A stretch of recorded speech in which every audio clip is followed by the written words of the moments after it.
আলহামদুলিল্লাহ এবার আমাদের প্রতিজন শিক্ষার্থীকে উপহার বিতরণ করা হয়। তার মধ্যে ছিল 9 জন মেয়ে শিক্ষার্থী এবং বাকি 16 জন হচ্ছে পুরুষ শিক্ষার্থী। তো আমি একটু অসুস্থ থাকার কারণে মেয়েদেরকে একটু আমাদের বাসার সামনে থেকেই উপহারগুলো দিয়ে দিই। বাসা থেকে মেয়ে শিক্ষার্থীদেরকে উপহারগুলো দেওয়ার পরে আমরা চলে যাই হচ্ছে মাদ্রাসাতে। তো এখানে আমরা বাকি বিতরণ কাজটা সম্পন্ন করি।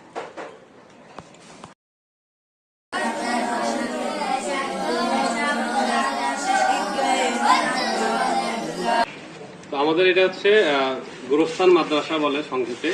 পুরো নামটা একটু যদি বলতেন হুজুর। মারকাজুল উলুম তাহফিজুল কুরআন মাদ্রাসা ও এতিমখানা।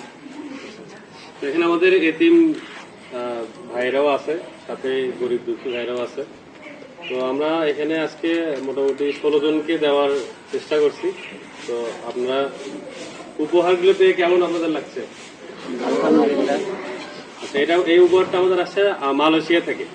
এটা কিন্তু পুরো দান না, হ্যাঁ, এটা মাথায় রাখতে হবে আমাদের। উনি কিন্তু কোনো দান করেননি, সে আপনাদেরকে কি করছে, উপহার দিচ্ছে। আপনারা এটা খুশি মনে নিতেন, ঠিক আছে?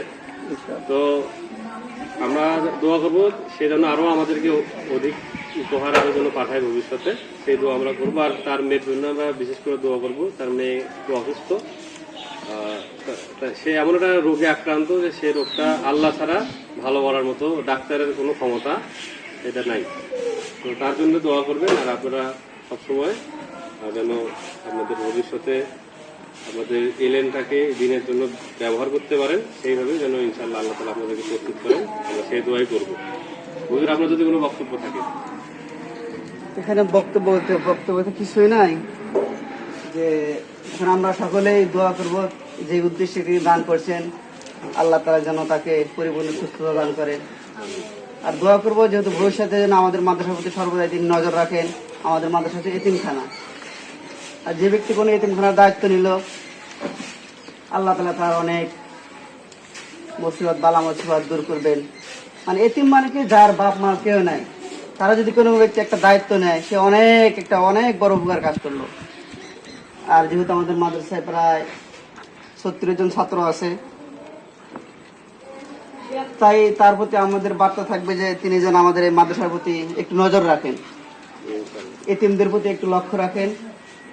এটাই তার প্রতি আমাদের বার্তা থাকবে। আর আমরা সকলেই দোয়া করব আল্লাহ তাআলা যেন তার মেয়েকে পরিপূর্ণ সুস্থতা দান করেন।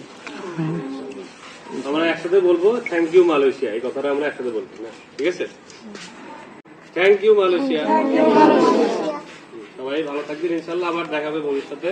Thank you, Malaysia. Thank you, Malaysia.